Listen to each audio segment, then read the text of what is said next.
this is the Provoked Prawn, and this is the NZXT H7 Flow. In this video, I'm going to be showing you this case, talking about the various highlights and features of it, as well as showing you the build steps to go through, all the different things that you need to do to build in here to end up with a PC that looks like this. Now, as you can see, I'm using a number of different things in here, including Lian Li's AL120 fans. I've got a 360mm radiator that I'll get to in a minute, and a setup that includes the NZXT's N7 Z690 motherboard, an Intel i7 12700K, 32 gigs of Kingston Fury Beast RAM, Kingston Fury Renegade NVMe, a crucial P5 drive as well, the Deepcool LT720 360mm cooler, which as you saw was swapped out with Lian Li's AL120 fans, which you can see on the bottom here, and a lot more besides, including this tiny little RTX 3060. That's because I can't afford a 40 series graphics card, and also this is still pretty powerful and affordable too. So I'm going to kick this video off by talking to you about the various different features of this case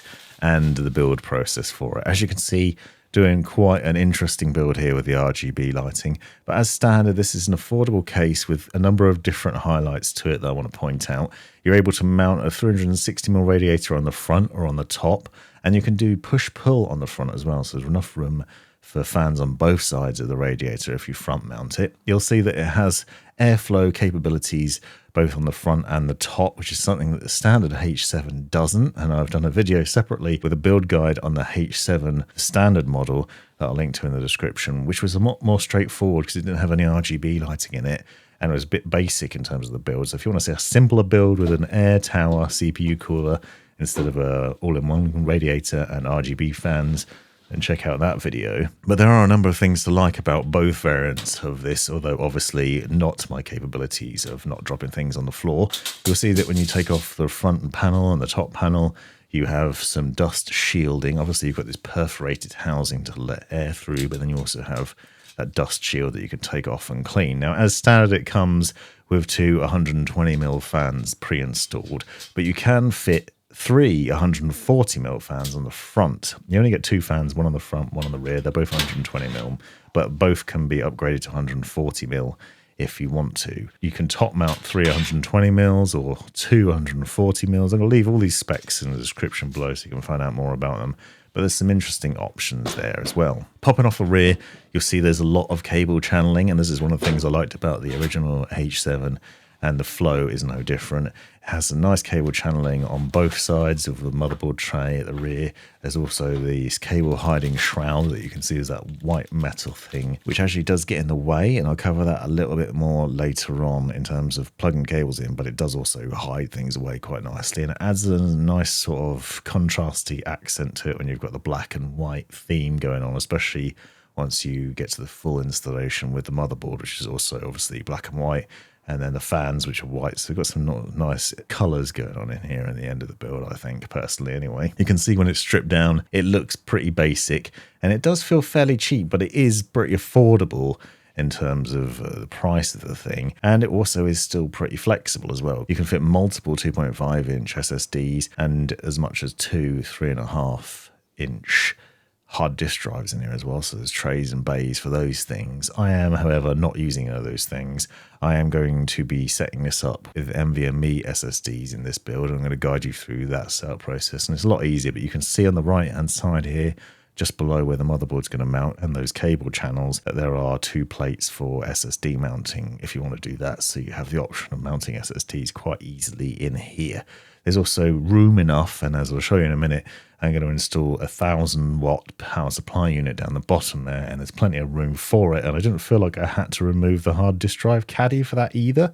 So that is a benefit of it. Now down here, you have some cables hidden away. I'm going to talk through the various different steps in here in a lot of detail. So if you're a beginner, hopefully this will be useful. And if you're a bit more experienced, it'll still give you the info you need. So you've got that blue cable, which is the USB-A connection. And this is the USB-C. I'll show you where these all plug in later on. That's for the top connections. And then the front panel connection, which is obviously your power button, enables you to turn the PC on and off. That plugs into the motherboard, and again I'll show you this later on as well. And then HD audio is the 3.5mm jack that is on the top as well.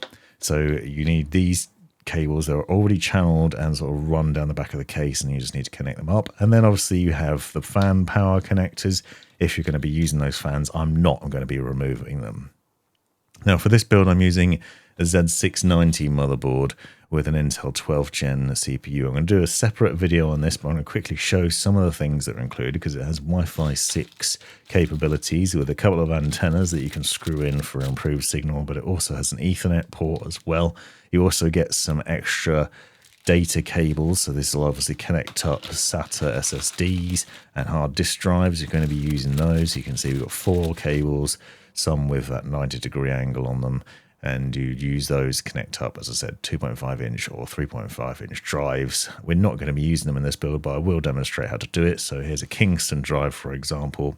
You connect up this data cable here, and then the other end of it plugs into the motherboard, and then obviously you need SATA power from your power supply unit, which I'll show you later on as well. Also included in the box with this is a number of M2 screws, which I'd highly recommend holding on to, even if you're not going to use them immediately.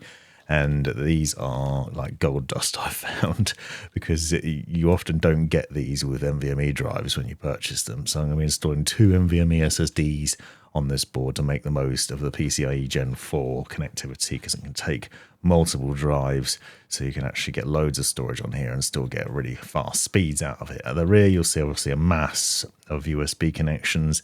As I said, it has that Wi-Fi 6, Ethernet, and also has an HDMI connection as well. This is based on ASRock's motherboards, and I found it to be pretty solid and give good performance. Also has a really nice aesthetic, and obviously you can see some of that sort of shrouding on the front. Again, goes with that nice sort of black and white vibe that we're going for in the end here. And there's some shielding which basically protects it. I do find that is a little bit fiddly when installing the screws for the motherboard to hold that down in the case, but we'll talk a bit more about that later on. You're using a Kingston Fury Renegade NVMe SSD, which is 4 terabytes. Very expensive, by the way, but very fast as well. You get over 7,000 megabytes per second read speed, and I found it to be really solid, and some testing on that and a separate video on it. In this motherboard, you actually have mounting points in multiple places, and you'll see that when you take off the shielding, you can actually see another M2 card in the middle there.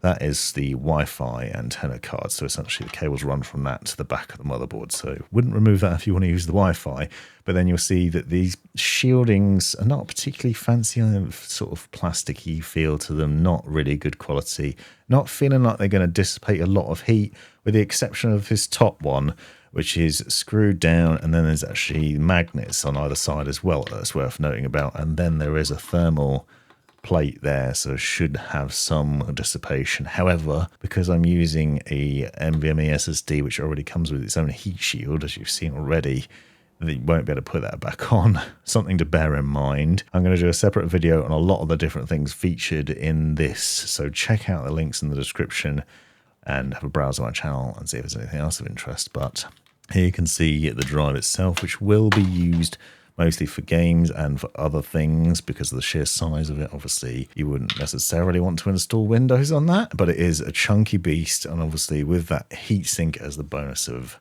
dissipating the heat to keep it running nice and cool. Also, these drives are dead easy to install, makes life a lot simpler. But what you will have noticed is that there's no screw included. Now with this motherboard, you actually have to remove the standoff, because I found when I seated this drive down, it was sitting a little bit high. There's a standoff screw in there which basically holds the drive down in place, but also that plate that you saw me remove earlier on. But there is an extra standoff included in the packet which you could take and swap that out. So if you do find you need to, then you can do that, and if you've got the right tool for it. By the way, that's an iFixit screwdriver kit that I'm using, that I regularly use in my build guides, and I highly recommend picking it up because it has all the different parts for these sorts of things, including this adapter for screwing different standoffs in. So you can see this sort of standoff sits a little bit lower, and then the drive plugs in really easily, and then the little tiny M2 screw that's included with the motherboard is just there to hold it down.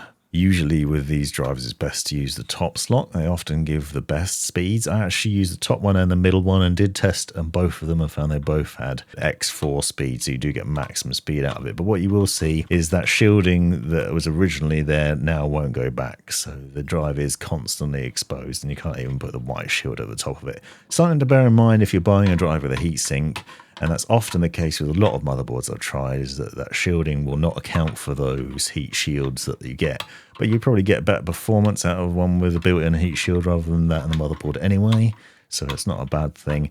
And it's quite a nice looking one, although it is upside down. So that's not necessarily ideal. I'm also using a Crucial P5 Plus, which is a Gen 4 NVMe SSD as well. And that too gives good speeds even in this lower port. And then there's a third one down the bottom too, so you actually have multiple points for M2 drivers if you want to install multiple drives in here. And as you can see, the shielding does go back on for this one, so it is possible to put that on. I've removed the bottom one as well, just to show that there's another port down there, but I'm not using it in this instance, but you do have the ability to do that. Then for this build, I'm using an i7 12700K CPU, which is not the latest generation, obviously, but it is LGA 1700, and that is perfectly suited with the Deepcool LT720, as I mentioned earlier on. And then we've got the Kingston Fury Beast RAM DDR4. So this is a DDR4 motherboard. An important point of note, which I did a video on recently, is that both Z690 and Z790 motherboards come in two different variants. One includes DDR4 and DDR5, so it's worth paying attention to that, making sure you don't buy the wrong motherboard and end up with the wrong RAM, because that's obviously going to be a bit of a problem. Now I'm going to do a separate video on the cooler and this power supply unit. So this is an NZXT C1000 Gold. Now this might seem excessive because it's a 1000 watt modular power supply unit, which I probably don't need for the build that I'm doing. But there's a reason for that, because I'm actually building this for a friend who may be upgrading the GPU in future to NVIDIA's 40 series. So I wanted to give them enough power to be able to do that. And also I'm still using quite a few different parts in here, which are obviously going to take up some power. But if you're curious about this PSU and want to know more about it, I'm going to do a video separately on it. And I'd also recommend checking out the power wattage calculator I'd usually recommend to people before you consider which PSU you need and whether you're buying the right wattage, because you don't want to buy one that's excessively powerful and you won't use it. However, this is a modular power supply, which has the benefit of meaning that you only have to plug in the cables that you need. So I'm going to show you the steps that I will be using in here, what cables I'll be using, but also which cables you would use and what they're for. And you'll see that it is conveniently labeled, so it's really easy to set up because it's got labeling for each of the cables, which makes the setup process really straightforward and a lot less hassle, because it might look a bit intimidating once you've got all the cables out of the bag. I'll show you in a second. So here you can see everything laid out and ready to go. There's a lot of cables there and a lot to put together. But don't worry, because now I'm going to show you the various steps for them, including where to plug them in on both ends. So the labeling on here shows you which cables go where. And obviously the motherboard 20 pin plus 4 is the most important one. You'll see that this cable is a very chunky beast, and this actually causes me some problems later on. But you plug in the one that's split into two parts into the power supply unit at the top left here. So the larger bit on one side and then the other bit on the other. Make sure you push it in properly. This was a little bit fiddly to do, but you need to push it in so that those clips go into place and everything's seated down. If any of this isn't connected up properly, then your PC may not boot at the end. So watch out for that, because it's really easy not to get that seated properly. Now I'm also going to demonstrate where to plug these in. Just keep in mind you wouldn't plug this power cable in now. I just want to show you outside the case so it's easier to see, but this is where the 24 pin power supply cable goes on the motherboard. It's on the right hand side, and just below that is the USB-C connection for the front panel as well, so make a note of that because we'll be using that later on. This motherboard also uses two 8-pin CPU connectors. You can see that CPU and PCIe are the same connection, but basically you want to plug in one end and then get the other end that's marked CPU, because that's the end that's going to go to the motherboard. So we run those cables through. We need two of those because this motherboard has two connections in the top left, which we connect up. So basically what we're doing is we're ensuring that we're going through and connecting up all the cables we'll need beforehand before we mount the power supply unit in the case, because it makes life a lot easier.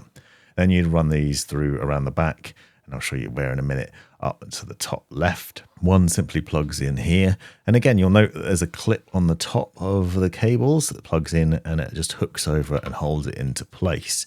The interesting thing about these cables is that they can be split into half, so you can half it. So you can see this one that's again marked CPU on this end. You can break it in half. So now it's 2 lots of 4 instead of 1 8. And then you can see that fills up the other port, which only requires 4 pins instead of 8. Makes life a lot easier. Simple, but what you do end up with is a little bit of a mess at the top that you'd have to try and tuck away. Isn't particularly easy to do. So you've just got this cable sort of jutting out. Not ideal, but something to keep in mind. Then you have the PCIe connections. This is for the graphics card. You can see that you have these ones which have 2 connectors on them that are looped in. I'm actually connecting a couple of these so that my friend can upgrade in future, but I only need 1 for the graphics card that I'm using, and there are several, so if you do need 3 or more, then you do have the option to connect those up quite easily. And here again, this connects up to the PCIe labeled connection on the power supply unit with the PCIe end markings going towards the graphics card, and you can see it's sort of split into 2 like this, and again each of those connectors is also split. So here it's 6 plus 2, making for 8 total, which you need to pinch together to put into the GPU. So this is an ASUS RTX 3060, which I bought for a very reasonable £400 sterling, which I thought was much more affordable than paying well over £1,000 for the current 40 series cards, and yet will still deliver good performance because 3060s have been pretty good in what I've seen previously. So you just plug the connector in like that.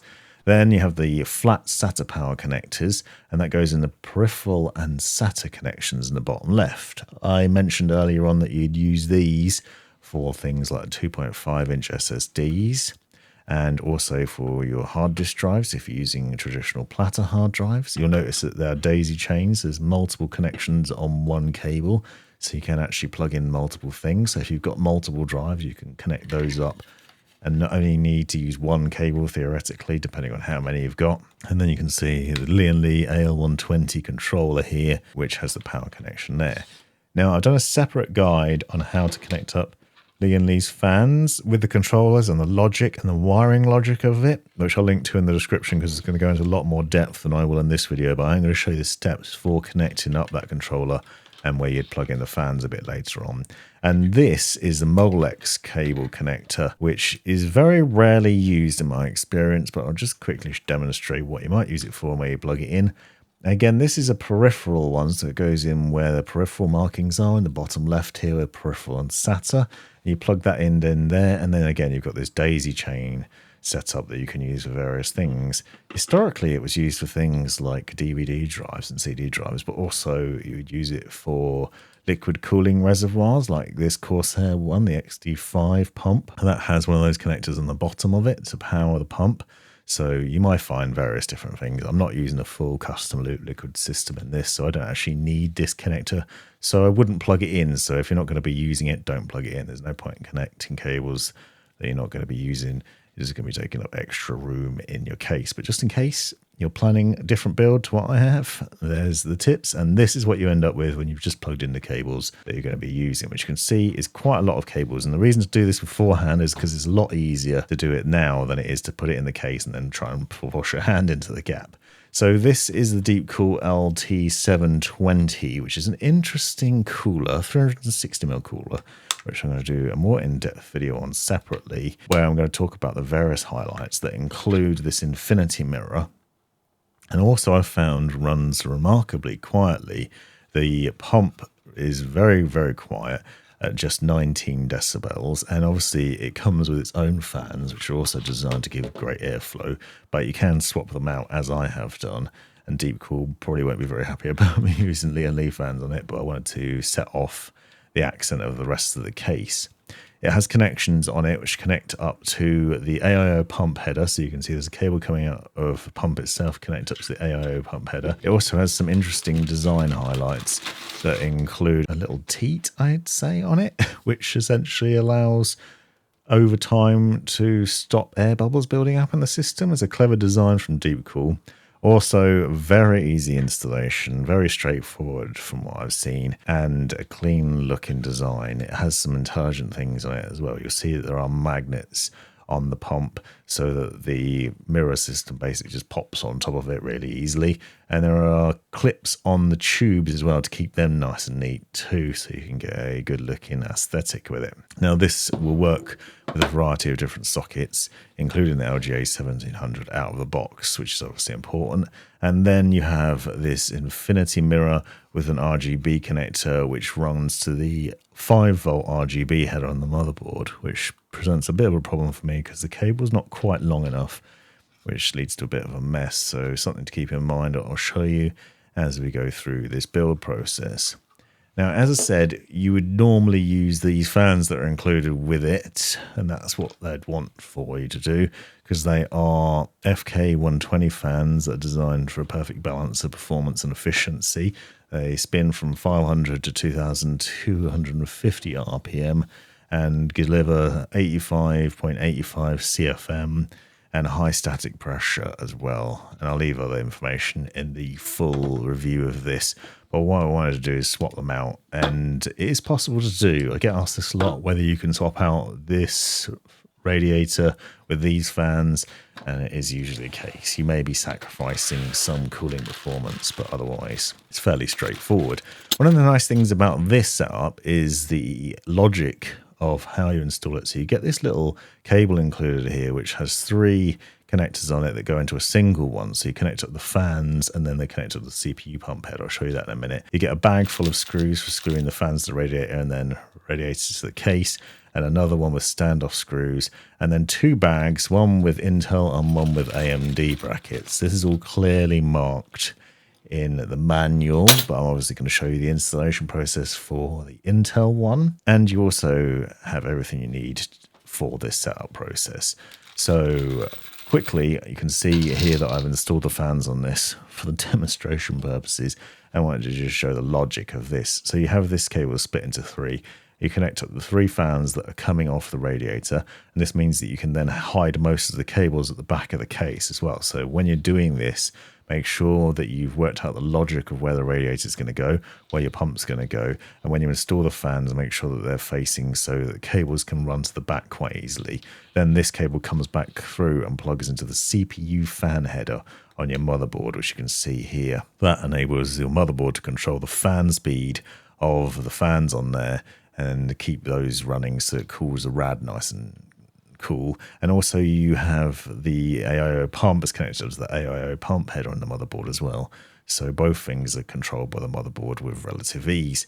So you can see that separate cable here. Now, quick note, I am top mounting this radiator as you saw at the beginning of this video. So the fans are set to face down into the case. What that will be doing is pulling the air from inside the case up and through the radiator and out at the top. I get asked a lot which is the best way to do it. In my experience, this is the most logical way if you're top mounting. It varies depending on how you're setting up your case. You will have seen other videos where I've done it the other way around. I intake through the radiator into the case. I've found it makes very little difference. As long as you've got a good airflow case, it shouldn't be a problem. Now I'm swapping out the fans for AL120s. So these aren't the latest ones from Lian Li. I just happen to have them spare, and I wanted to build a RGB NZXT H7 Flow to see what it looked like. But I'm applying the same logic. Basically, I'm mounting these fans in the same way, but you will note that these fans only have 2 cables coming out of them instead of 3. So you have one for the RGB lighting and one for the power. And that's daisy chain connection. That's the great thing about these fans because they're really easy to set up. And then it has this control box. Now, as standard, when you're mounted anywhere else in the case, you'd install the RGB connector into the controller and then the power connector into that as well. And then that would then control both parts, both the RGB lighting and the fan speed from this control box to allow you to control it either via your motherboard software or the L-Connect software from Lian Li.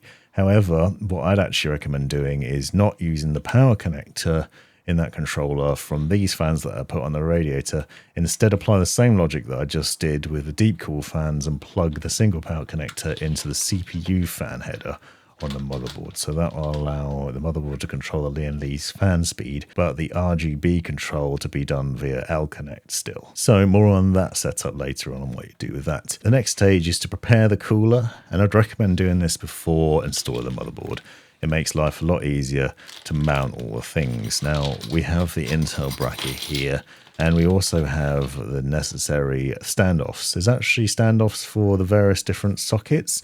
So you can see that you have two lots of black standoffs. Some are notched on the sides and some are just circular. The notched ones have 1700 written on them. That's for the 1700 socket. Obviously the other ones are for 1151, 1150, 1155 socket types. Those are older generation, and we're going to be sticking with the 1700 for this guide. So I'm just going to show you the process for that. Now, quick point of note is you'll see there's a plastic shielding where the thermal paste is on a copper plate.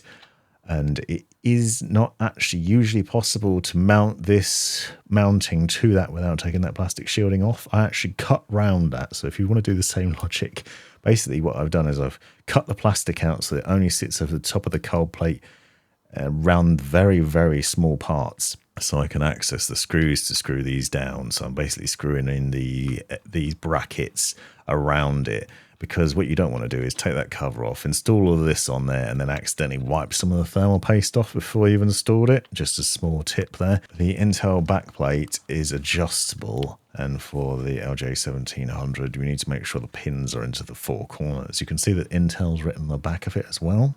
Again, it's important to do this beforehand, I think. In this case, it's actually fairly easy to get access to the back of the backplate through the rear of the case, and you'll see what I mean in a minute. But in some it isn't, and it can be a fiddle. And I just find it easier to do all this mounting beforehand. So you push that through there and then just hold it in place while you go through to the front. And then you can basically hold those pins into the various places and put those standoffs in place. Again, watch out because we want to make sure you're using the notched ones, not the circular ones. They're a different shape and size, and you need to make sure you use the right ones so that the cooler will mount properly onto the CPU and you'll get good thermal contact. Thermal paste is pre-applied to this cooler, so as long as you've not wiped it off, as I mentioned earlier on, then the mounting is then a case of seating the pump down. I'm just demonstrating how. Don't actually do this stage now. We've got it mostly set up so the motherboard is ready to go into the case, but that is how it would seat down, and I'll show you the full installation for that in a minute. But then you have the thumb screws to screw down into each of the corners. Obviously, you need to make sure you remove the plastic housing. Now for those front panel connections that I showed you earlier on. So the USB-C connection, that goes in just below the 24 pin. So these run from the back. Now you don't actually have to do this right now. I'm just demonstrating which cables go where while the motherboard's outside the box because it's easier to see. But you can see that blue USB-A connector that goes in on the right-hand side here. You might find different motherboards sometimes have slightly different connections for that, but that's roughly where it is. And then this is the front audio, so the HD audio that connects up to the front audio in the bottom left. That gives you the 3.5mm for headset connection in the bottom left there. And that obviously then plugs into the top of your PC when you want to use it. And then the front panel connection for the power, that is usually in the bottom right. This is a really nice connector as well, because you can see that there's one pin missing on this front panel connector, and the cable obviously matches that, so it's really easy to install. You can't put it in the wrong way around. The labeling is usually towards the top of the case, towards the top of the motherboard. There's a small hint of which way around in case you struggle. And then we've done that and that's ready to go. So now we're going to install the C1000. Now the power supply needs to be face down so that the fan faces down towards the bottom of the case, because there's some venting on the underside, and you'll see there's some nice feet on this case as well, so it stands nice and tall off the desk, so it should get some good airflow going through there. Basically we're putting that in there now and then screwing it down. You have 4 screws that are included with the power supply unit, and we'll screw those into the 4 corners that you'll see in a second. You can see from here that I've not removed the hard drive tray, and there's still plenty of room for cabling down there despite all the cables that are plugged in. So it's actually quite roomy at the bottom of this case, which is a nice bonus of the build. And there we have the final installation, and despite the fact it's a 1000-watt power supply as well, so it's not small, there's still plenty of space. The other highlight here is this cable channeling. So you can see that there are a number of hooks for plastic cable ties if you want to use them throughout the case. It's not loads, but there are some. But what I actually found is that a lot of the channeling makes this unnecessary for the most part. You can see that we've got a bit on the left-hand side, some on the right, and then some here in the middle. I've run the 24-pin power supply cable through that on the middle bit, and then I'm going to run the 2 8-pin CPU power connectors that I showed you earlier on across the right. There are Velcro ties in various different spots there. The keen-eyed viewer might also spot that I've removed one of the SSD trays. That's because I am choosing to mount the Lian Li connector there just in the middle of the case so that I can run the cables from the various different points where I'm going to be installing those fans. So this is the front panel of the case where that single fan is connected. It's held in place with 2 screws, so I've got it actually turned to the left at the moment at the top. So just unscrew those and remove it. And then once you've taken the tray off, obviously you can put that down somewhere a bit more accessible and remove this fan. So I mentioned earlier on that you can actually use 3 140mm fans on this radiator if you have them, or 320mm. Obviously a single fan is probably not enough. They only supply you with 1 single fan on the front and 1 single fan on the rear. That's unlikely to be enough. Usually you'd want 3 fans on the front as a minimum. So that's what I'm doing with the Lian Li AL120s. Now, I've obviously have the ability to reuse the fan screws that came off that original fan, but there are extra fan screws included in the NZXT box, which is nestled away in the hard disk drive tray at the bottom of the case. And you can see that there are screws in here which you can access, which are marked KB5X10mm. Now, you have all of that logic explained to you in the guides. There's a little pamphlet that's included with the case which gives you labeling for those, and then you basically need to screw down all the fans. Again, the same logic applies here. So what I'm doing is I'm mounting them with the labeling facing the front of the case. You'll see it in a second, and once it's put down into place, basically I'm drawing cold air in from the front to the case through that venting and in through the case. Then I'm exhausting hot air out the top through the radiator, or warm air, and out through the rear as well. Now, I did some benchmarks with this, which I will leave in the cooler video if you're interested in seeing that. But my experience has been that it actually runs really cool and quiet as well, surprisingly quiet. And it does a good job, even with that changed out radiator fans, obviously potentially taking away some of the performance from the standard fans. Now, swapping out the rear fan as well, so removing that 120mm. Again, you can use 120 or 140 on the rear if you want to, but I'm using 120 throughout because I think it looks neater. And again, this is AL120, and it is being installed this way so that it pulls air out of the back of the case. So this, again, uses the same screws that we did a minute ago for the front. And all of these screws are included both with the fans themselves, who bought them in triple packs or single packs, or with the motherboard. So there's a multitude of screws at your disposal, which is handy. And these have some nice RGB lighting. This fan obviously has 2 connectors that run to the back, connect up to the control box. Here you can see the various different bags for the various different screws. There are screws for all the different things that you need, including hard drive mounting, fan mounting, power supply unit, standoffs for the motherboard and more. So if you have a different size motherboard, then you can install other standoffs. But now we're going about the installation process here and seating the motherboard down in the standoffs, making sure that it lines up with the rear of the case and installing it. You'll notice there's quite a bit of room still at the top, plenty of room for running cables through the rear. I wasn't sure about what the cabling would be like after we installed the radiator, but you actually find it's quite good. As I mentioned earlier on, it's worth keeping in mind that this also is front mountable with a 360mm radiator if you want to do that. I personally wouldn't, because it takes up a lot of room and I think it negates some of the air intake, because it's better to have intake on the front. However, what you can do is you can do a push-pull, which I did do actually previously with the H7 Flow case, which did a video on separately. I did a push-pull setup in that with the radiator on there as well. So you can do it and it does work, but I just think the optimum setup is probably exhausting out of the radiator at the top. Now I'm running the 24-pin power supply cable from the back, and you can see what I was talking about with that cable hiding tray. Now it is possible to take that tray out, so you could take the tray out, put your cables in place, and then put the tray back in again. But the problem with this cable is it's a bit fat, so it was really difficult to negotiate it around that cable hiding tray and then click it into place and then try and keep things neat. So it's a little bit stiff, but what you can see is once you have done it, is actually making it a lot tidier, which is definitely a bonus. Now I'm installing the radiator. Now earlier on I mentioned about the sort of logic of where things would go. You can see that I'm trying to run the fans for the cables to the rear. Obviously, one of them is going to plug into the CPU cooler, but the RGB cable can go to the back. And then I'm going to seat the pump down first and then mount the radiator. Obviously, it's laid flat, so there's not much danger of things falling out. Don't forget to remove that plastic cover that I was talking about earlier on. We've got that thermal paste already pre-applied, so we just need to seat the cooler down with those brackets that we installed earlier on over the 4 standoffs that we put on, and then you basically just need to screw the 4 thumb screws down into the corner. Tighten these up so that they're nice and tight. My experience with coolers is that it's worth doing some tests after you've installed these.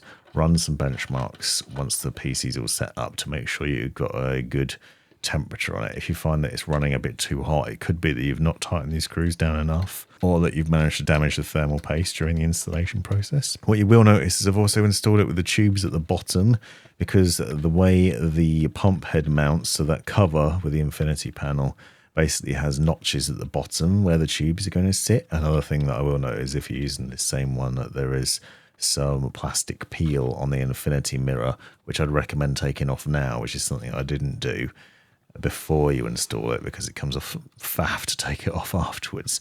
Now this has the RGB connection, which needs to run down to the bottom. On this motherboard, sadly, there's only one 5-volt RGB header, which is in the bottom left, and this cable is not long enough, which is a frustration.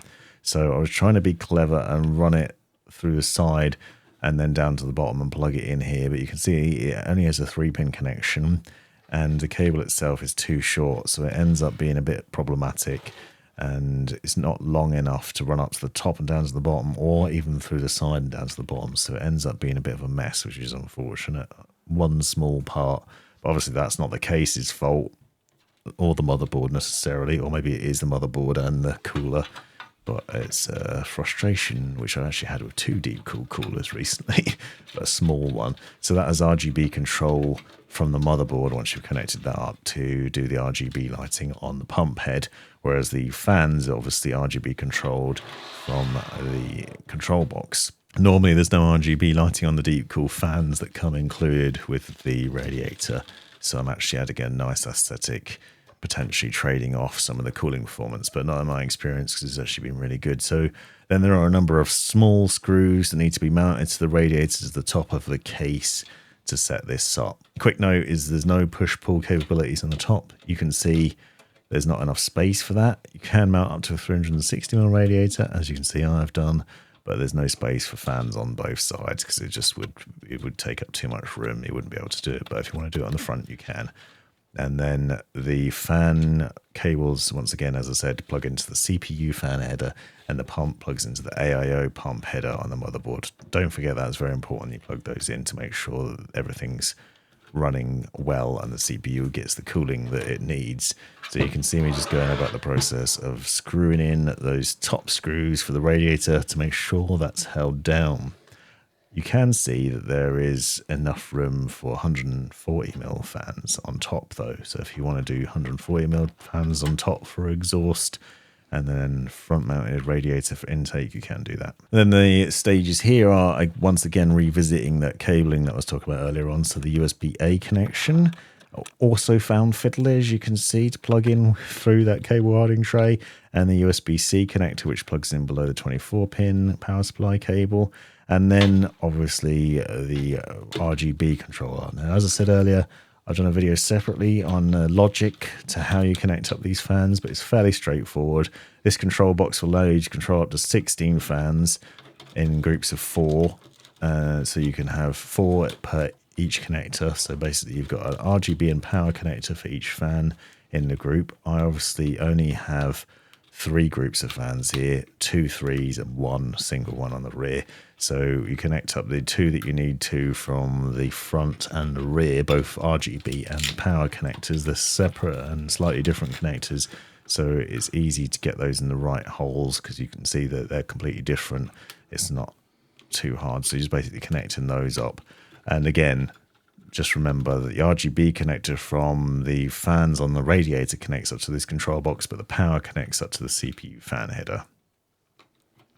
This controller then requires SATA power from the power supply unit that I showed you earlier on, a USB connection from the bottom of the controller to the motherboard, and then optionally a system fan header with PWM control to the motherboard as well, which means that you can then control the fan speed via motherboard software, and that's fairly straightforward. I've also done a video separately on what to do if you find there's problems with your fans, that they won't change color. So I'll link to that in the description. But here you can see, testing it out, making sure everything's running and spinning as it should be. And it all is, and it's all looking pretty nice now. So we're mostly finished or very near the end of the build. I have to install the GPU next, but I have all the RGBs lit up. As you can see, the fans are all spinning and everything looks as it should be. You can see that one RGB cable running from the pump to the bottom though, which is unfortunately messy. I figured that most of it would be covered by the GPU once it was installed though, so it's not the end of the world. Now I'm installing the GPU. This is the RTX 3060 that I purchased. You need to remove 2 of the back plates at the rear, which are held in place with screws beforehand. And the installation for this is also nice and easy, and you will notice that it's tiny. There's a lot of the shots of the 4080 and 4090 cards going on at the moment, showing how much space they take up. This thing is diddy by comparison, but I've been using the 3060 as sort of a backup card in a variety of builds. Got a Founders Edition 3060 that I've been using for quite some time, and it's got some decent power to it and gives good, obviously, ray tracing capabilities. It'll also be a nice upgrade from a friend who's running Temp series generation card at the moment, I believe so. And then you can see we run the PCIe connector now. As I said, this is a 6x2 connector, so it has 6 pins and then 2. You need to push it together, seat in. Make sure you push it all the way until the clip clicks in and it's held in place. Now, here's my cable shame at the back, which I'm going to hide away. And there's the finished product, all spinning up nicely with nice little bit of RGB lighting from the AL120s. Nice bit of RGB from, obviously, from the Fury Beast RAM as well. And then the Deep Cool cooler too, which obviously has that infinity mirror styling to it. Now, what I've found, as I said earlier on, is that this thing runs surprisingly cool and efficiently. I'll go into more depth on the Deep Cool benchmarks in that video, so be sure to come check that out if you want to find out more about it. Obviously, it's not a standard installation, but it gives you an option for what you want to do here and what you might end up with. And from what I've seen, even under load, it's nice and quiet and not obnoxious, and I think it just looks the business. I'm really happy with how this has turned out, and hopefully my good friend B here will be as well, and he'll enjoy this too. Let me know what you think in the comments, and also if you want to see a simpler build, as I said, don't forget to check out the standard H7 video where I just used non-RGB stuff for the most part, tower cooler and similar parts with more affordable setup perhaps. But I think the H7 Flow looks really nice, and I haven't done any of the plastic peel because I'm leaving that for my friend to do, because let's face it, it's a satisfying thing, but unfortunately that means you don't get to see it coming off here. But here are the cases naked. Lovely stuff. Thanks for taking the time to watch this video, you absolute legend. You've made it right to the end, and so you must have enjoyed it. Hit that thumbs up and give me a subscribe if you haven't already. Drop me a comment if you've got any questions, and check out these videos that I've linked over here, because you might find them really useful or interesting or relevant. Have a great life.